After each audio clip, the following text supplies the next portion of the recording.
청정한 마음은 항상 뚜렷이 밝아 두루 비추고 있는데도 세상 사람들은 깨닫지 못하고 다만 보고 듣고 느끼고 아는 것 견문각지로 마음을 삼고 그것에 덮여서 끝내는 정교하고 밝은 본체를 보지 못하고 있다.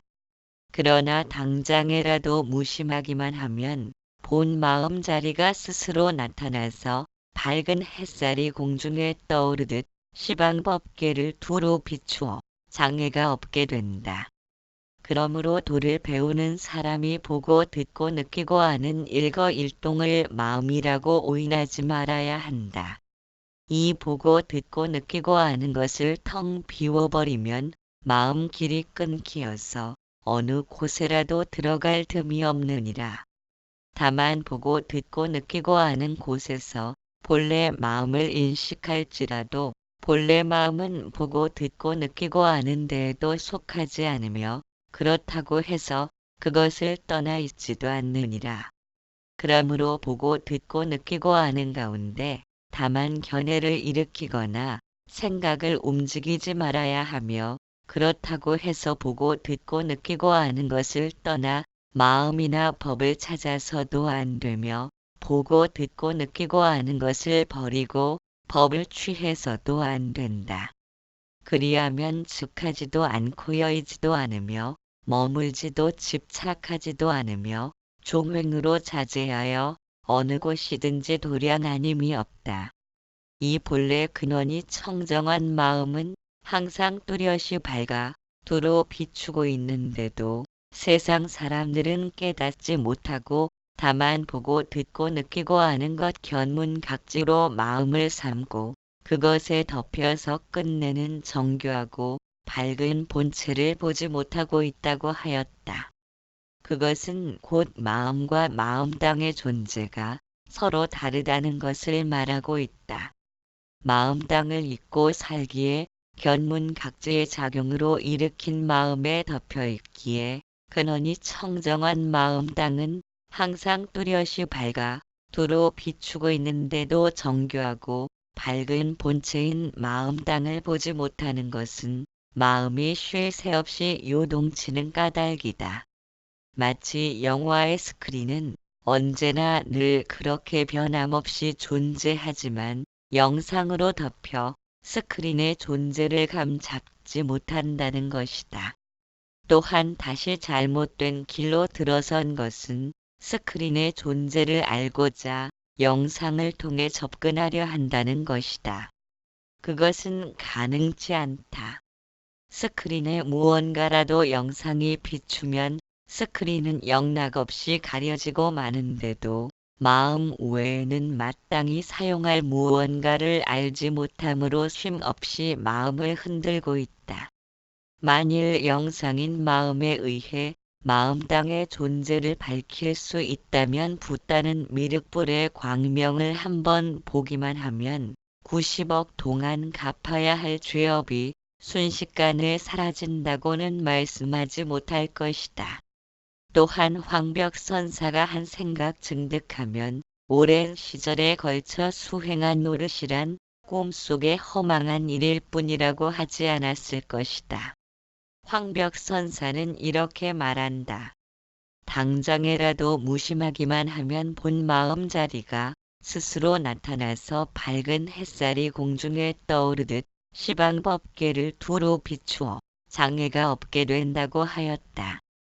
무심하다는 것은 보고 듣고 촉감하고 느끼는 일체의 모든 것이란 마치 거울 속의 영상과도 같다는 것을 안다는 것이다. 그래서 옛 조사들은 온 세상 두두 물물이 부처 아님이 없다고 하였다. 있는 그대로가 부처인데 부처를 따로 구하려 함은 부처의 의미가 무언가 알맹이가 있다는 것으로 오인하기 때문이다. 부처는 텅 빔이다. 텅 빔을 무슨 재간으로 다가갈 수 있으며 손에 넣을 수 있겠는가? 마치 허공을 움켜쥐려는 것과 같을 것이다. 한 생각 증득하고 난 후에야 비로소 허공을 움켜쥐려고 이리저리 뛰어다녔음을 깨닫게 된다. 그래서 부처의 눈에는 부처 아님은 세상에 존재할 수 없고 중생의 눈에는 중생 아님은 세상에 존재할 수 없게 된다. 그렇다면 부처와 중생은 무엇이 다른 것인가? 부처는 부처가 아닌 중생이란 본래 없음을 안다. 모두가 부처인 까닭에 따로 마음을 내어 쓸 일이 없다. 무언가 다른 바가 있어야 좋고 나쁨을 구별하고 집착과 원망을 일으킬 텐데 모두가 부처 아님이 없다면 구태여 마음을 쓴다는 것은 부질없는 일이다. 마음을 쓴다는 것은 결국 허공을 갈갈이 찢어 놓으려는 것과 같은데 허공을 찢는다고 찢어질 허공도 아니다. 그래서 부처는 마음의 존재가 허물어진다. 금강경에서 이렇게 말씀하였다. 보살은 인도할 중생이 있다는 관념을 일으키지 말아야 한다. 왜냐하면 보살과 중생이라는 관념을 지녔다면 그는 보살이라고 할 수 없기 때문이다. 또한 열애가 진리를 가르친 바가 있다거나 가고 오고 앉고 눕고 선다고 말하는 사람은 아직도 열애란 의미를 이해하지 못한 것이라고 하였다. 부처가 부처에게 무엇을 인도할 것이며 부처가 부처에게 무엇을 가르칠 것이며 이 세상 어디를 가도 모두가 부처인데 부처를 향해 갈 곳이 따로 있겠는가? 황벽선사는 조금 어렵게 말하고 있다. 보고 듣고 아는 것을 텅 비워버리면 마음 길이 끊기어서 어느 곳에라도 들어갈 틈이 없다고 하였다. 물론 배휴라는 사람이 아직 도의 이치를 알지 못하므로 이렇게 말할 수밖에 없을 것이다. 마음을 비운다는 것이 어쩌면 그것 밖에는 수행이라 할 것이 없을 듯하다. 마음속에 우거진 풀처럼 자라난 탐증치 삼독의 나무와 잡풀을 없애려면 나무를 비벼 불을 일으키고 불에 의해 나무와 잡풀은 모두 사라지게 된다. 그리고 나면 비로소 개정의 사막도 부처이고 탐진치 삼독도 부처임을 발견하게 된다. 공연히 수고롭게 불을 일으켰다는 것을 알지만 깊이 잠든 사람만이 깨어날 수 있다. 한 번 도의 이치에 눈뜨고 나면 발 닿는 곳 모두가 도량이고 팔을 올리고 내리는 것 모두가 수행 아님이 없다. 그러므로 보고 듣고 느끼고 아는 곳에서 본래 마음을 인식할지라도 본래 마음은 보고 듣고 느끼고 아는 데에도 속하지 않으며 그렇다고 해서 그것을 떠나 있지도 않다고 하였다. 즉 도를 배우는 사람은 마음과 마음당이라는 견해를 일으킬 필요가 없다. 그러한 견해가 일어나는 순간 마음을 벗어나 마음당을 향해 가려는 바가 나타나게 되며 마음을 버리고 마음당을 취하려는 의도가 생겨나게 된다. 물론 붓다는 삼승의 법을 설하였다. 각자 근기에 맞도록 도의 이치에 들어서는 방편론을 말씀하신 것이다. 악한 마음을 끊으면 마음에 후회할 바가 없게 되므로 악을 끊어야 하고 악을 끊고 나면 다시 선한 마음도 끊어야 한다. 왜냐하면 좋은 일을 했다는 증상선과를 이루기 때문이다. 선악의 마음을 끊고 나면 비교할 상대가 없는 경계에 이르게 된다. 마음은 항상 상대적인 관념을 통해 존재하므로 선과 악, 성인과 범부, 지옥과 천국, 중생과 부처라는 이중적 관념이 바로 마음이기 때문이다. 황벽선사는 오로지 일승법을 말한다. 배휴는 당장 그 자리에서는 알아듣지 못하지만 마음당에 비가 내리면 온갖 깨달음의 열매가 열릴 것이다.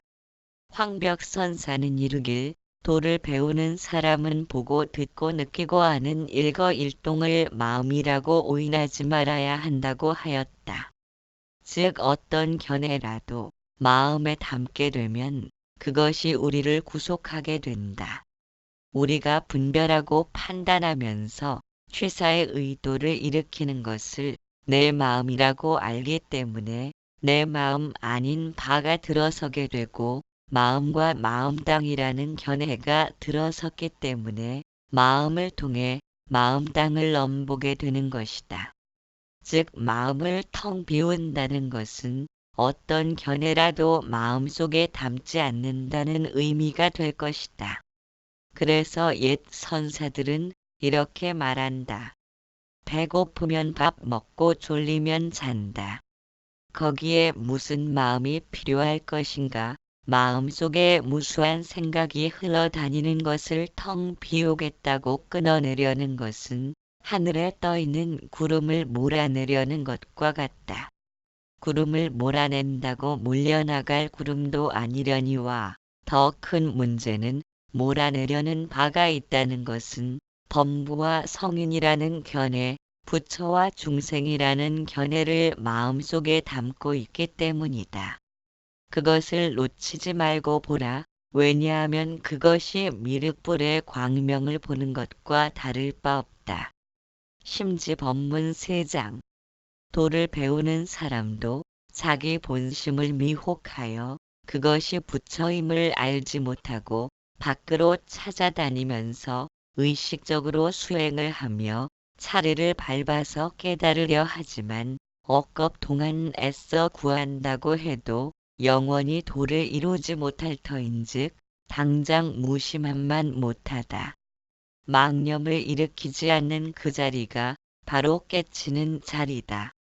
그때 가서는 다만 본래 마음인 부처를 깨달을 뿐 많은 세월을 거친 노력은 모두 헛된 수행이다.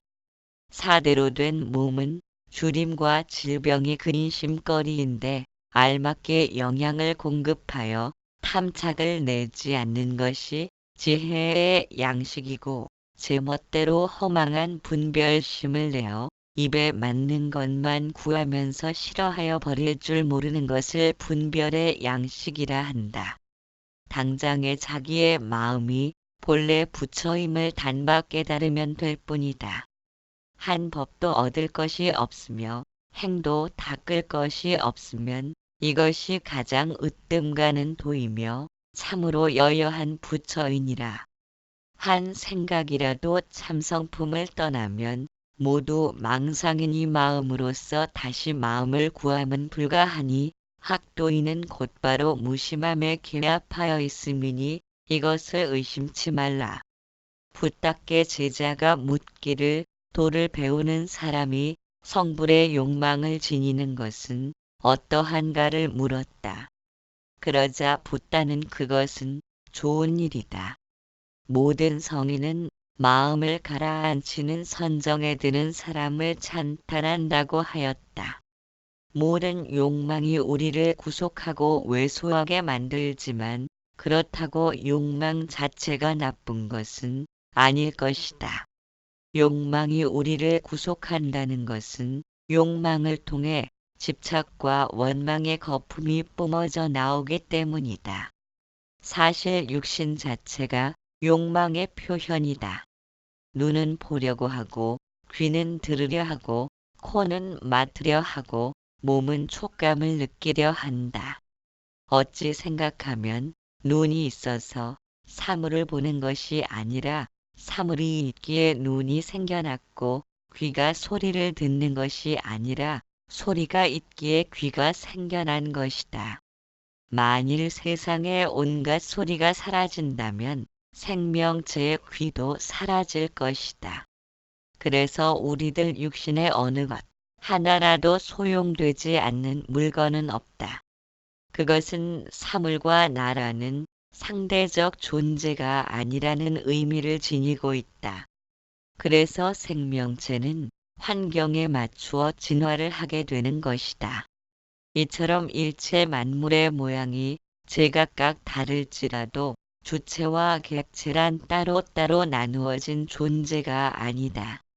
마치 커다란 통 속에 넣어둔 구슬이 이쪽에서 저쪽으로 움직인다 해도 그들은 서로가 한 몸일 뿐이다.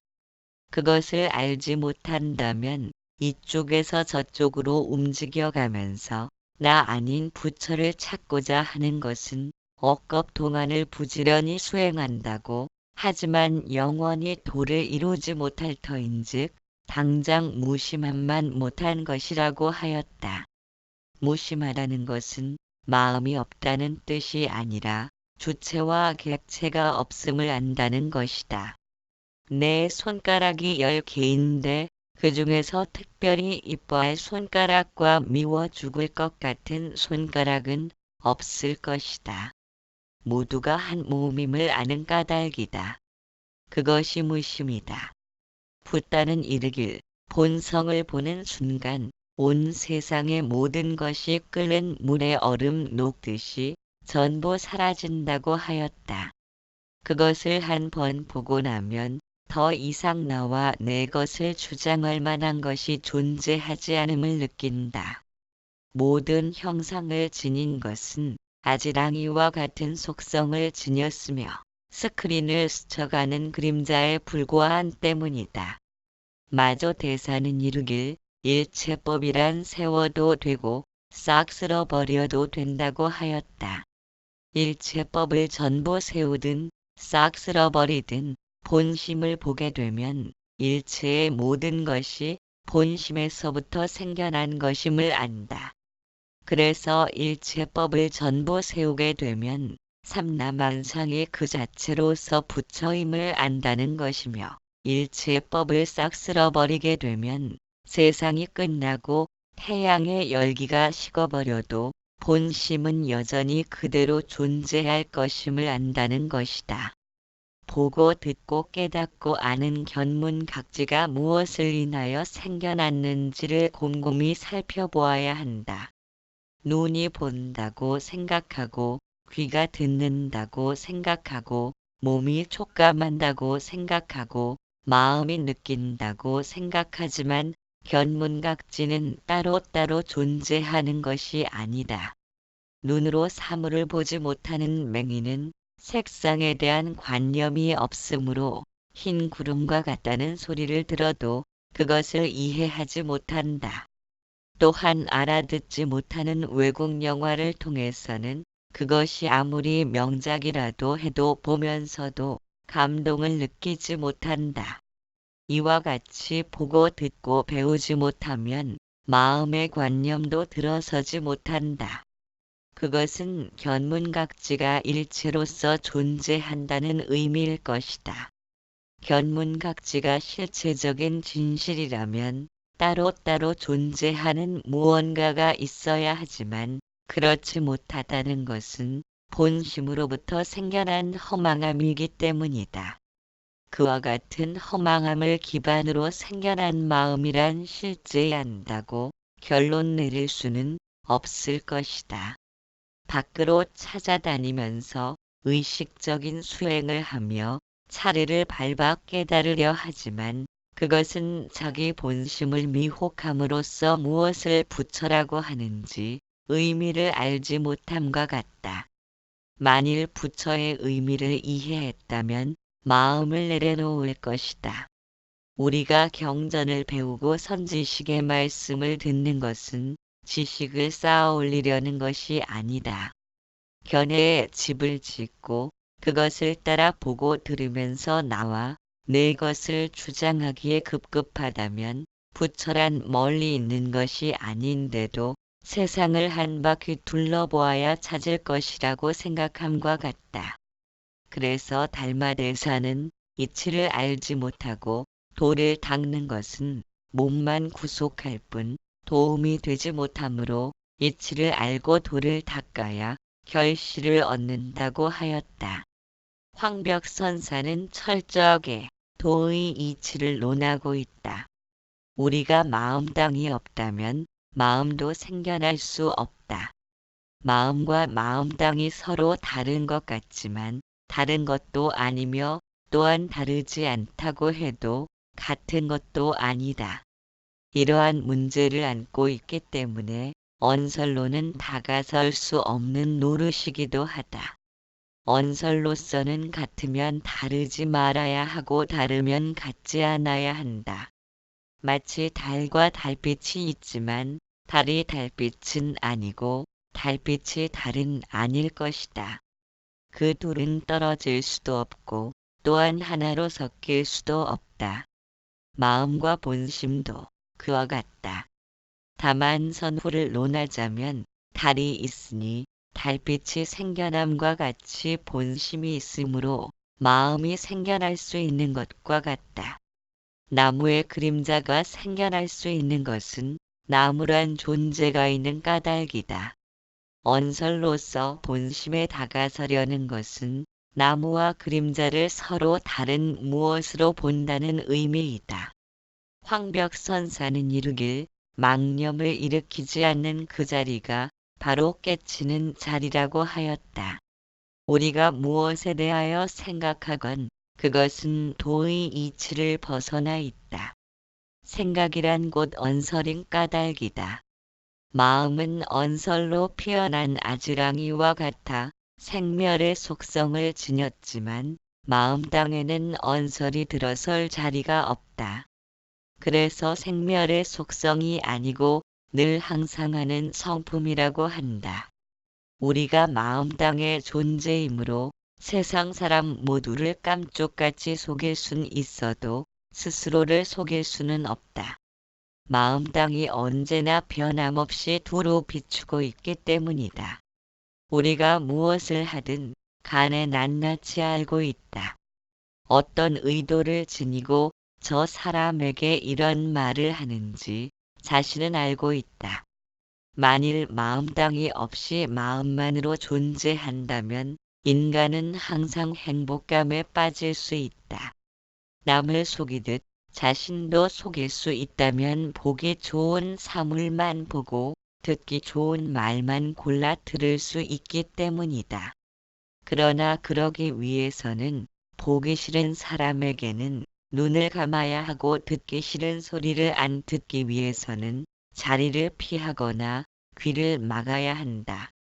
무엇 때문인가? 마음 땅은 어떤 것도 차별하지 않고 있는 그대로 보이고 들리기 때문이다. 이처럼 우리가 본래부터 나중까지 마음 땅인 부처 그대로인데도 보고 들으면서 일으킨 견해의 벽에 갇혀 지내느라 부처를 등지고 달려간다. 부처를 찾고자 길을 나서지만 그것은 본래 마음이 부처라는 사실을 망각할 뿐이다. 황벽선사는 말한다. 한 법도 얻을 것이 없으며 행도 닦을 것이 없으면 이것이 가장 으뜸 가는 도이며 참으로 여여한 부처이니라. 그런데 사사건건 마음이 회방을 놓고 있다. 길지 않은 삶 무언가를 흡족하게 손에 쥐어야 하고 눈앞에서 떠나지 말아야 한다. 그래서 마군이란 불 달린 도깨비가 아니라 시시때때로 일어나고 꺼지는 우리들 마음이 마군이이다. 마음을 항복받는다는 것은 마음이 실체로서 존재한다면 항복받을 알맹이가 있겠지만 그림자로서 존재함을 안다면 굳이 항복받을 이유는 없을 것이다. 마음과 싸우려는 그 마음을 조용히 내려놓을 것이다. 그에게는 문제 삼을 마음이란 존재하지 않음을 안다. 없는 것을 구태여 끌어들여 문제 삼았기 때문에 문제가 되었지만 너무나 오랜 동안 마음을 통해 살아오던 습기에 젖어 마음에 의해 요동치기 일수이다. 당장에 자기의 마음이 본래 부처임을 단박 깨달으면 될 뿐이라 하지만 그것도 무언가를 손에 쥐고픈 마음의 소리임을 들을 줄 알아야 한다. 어느 누구도 눈과 귀가 잘 있는지 알기 위해 만져보고 나서 보고 들으려 하지 않는다. 볼 수 있으면 눈이 있고 들을 수 있으면 귀가 있음을 알기 때문이다. 마음이 있으면 본성도 있는 것인데 이상하게도 본성은 찾아 나서고 있다. 또한 마음의 소리를 들을 줄 안다면 곧바로 본성의 무심함에 결합하여 있음이니 이것을 의심치 말라고 황벽선사는 말씀하고 계신 듯하다. 심지법문 4장. 부처님께서 일체법을 말씀할